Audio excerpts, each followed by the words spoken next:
நாம பார்க்க போறது அந்திரி நிவா நீர்ப்பாசன திட்டம்.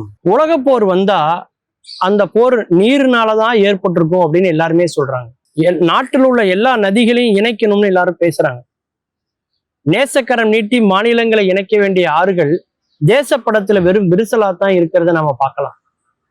மகாகவி பாரதியார் கூட வங்கத்து ஓடி வரும் நீரின் மிகையால் மையத்து நாடுகளில் பயிர் செய்வோம் அப்படின்னு அவர் சொன்னார் இல்லையா. நதிநீர் இணைப்புங்கிறது ரொம்ப முக்கியம். தேசிய நதிகளை எல்லாம் ஒருங்கிணைக்கணும். ஆனா பக்கத்து மாநிலமே நமக்கு தண்ணி தர மாட்டேங்கிறாங்களே, அப்ப என்ன செய்யறது?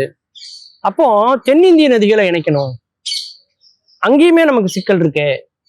அப்போ ஒவ்வொரு மாநிலத்துக்குள்ள நதிகளையாவது முதல்ல இணைப்போம் அப்படின்னு எல்லாரும் பேசிட்டே தான் இருக்காங்க.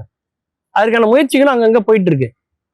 ஆனா அதற்கு மிகச்சிறந்த ஒரு முன்னுதாரணத்தை கொடுத்திருக்கிறாரு ஆந்திராவுடைய முதலமைச்சர் சந்திரபாபு நாயுடு அவர்கள். அதாவது அந்திரி நிவா நீர்ப்பாசன திட்டம். அதாவது என்ன அர்த்தம்னா, அந்திரிங்கிறது ஒரு நதியினுடைய பெயர், நிவாங்கிறது இன்னொரு நதியின் பெயர். கர்னூல் அப்படிங்கிற இடத்துல உற்பத்தி ஆகக்கூடிய அந்திரிங்கிற அந்த ஆற்றின் வழியாக கிருஷ்ணா நதி நீரை ஆனந்த்பூர் கடப்பா வழியாக சித்தூரில் உள்ள அந்த நிவா என்ற நதியோடு இணைத்து இன்றைக்கு இணைத்து வைத்திருக்கிறார். நதிகளை இணைச்சிருக்கார் அவர். இதனால மிகவும் பலன் பெறப்போவது எது அப்படின்னா குப்பம் பகுதி. தன்னை 8 முறை வெற்றி பெற வைத்த அந்த குப்பம் பகுதி மக்களுக்காக அவர் செய்த ஒரு அருமையான திட்டம் தான் இந்த அந்திரி நிவா நீர்ப்பாசன திட்டம். இன்னைக்கு அந்த பகுதி முழுக்க செழுமையாயிருக்கு, விவசாயம் சிறப்பா நடக்கு, நீர்வளம் பெருகி இருக்கு. ஆனா இது சாத்தியமே இல்லைன்னு பலரும் கிண்டல் பண்ணாங்க.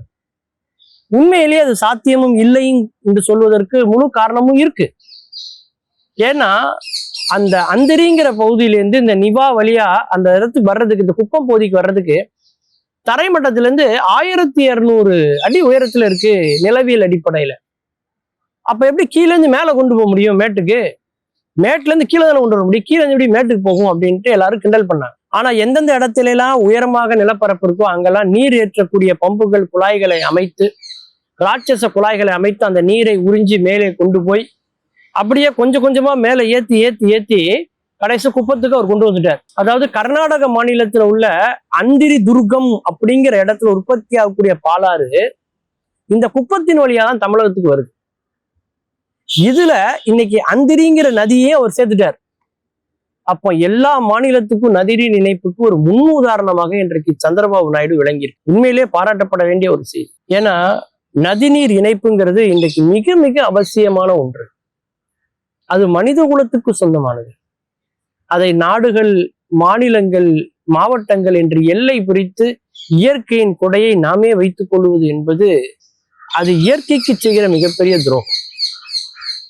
ஏன்னா ஒரு நாட்டுக்கு ஒரு நாட்டுக்கு சண்டை வரப்போகுதுன்னா இனிமே அது பயாலஜிக்கல் வாரா இருக்காது, அது வாட்டர் வாரா தான் இருக்கும் அப்படின்னு எல்லாரும் சொல்றாங்க.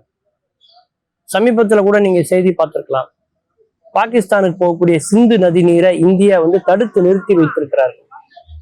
பாகிஸ்தானினுடைய பாதி இடங்கள் பாலைவனமா ஆல்ரெடி இருக்கு, இன்னும் மீதி இடங்களும் பாலைவனமா மாறிடும்.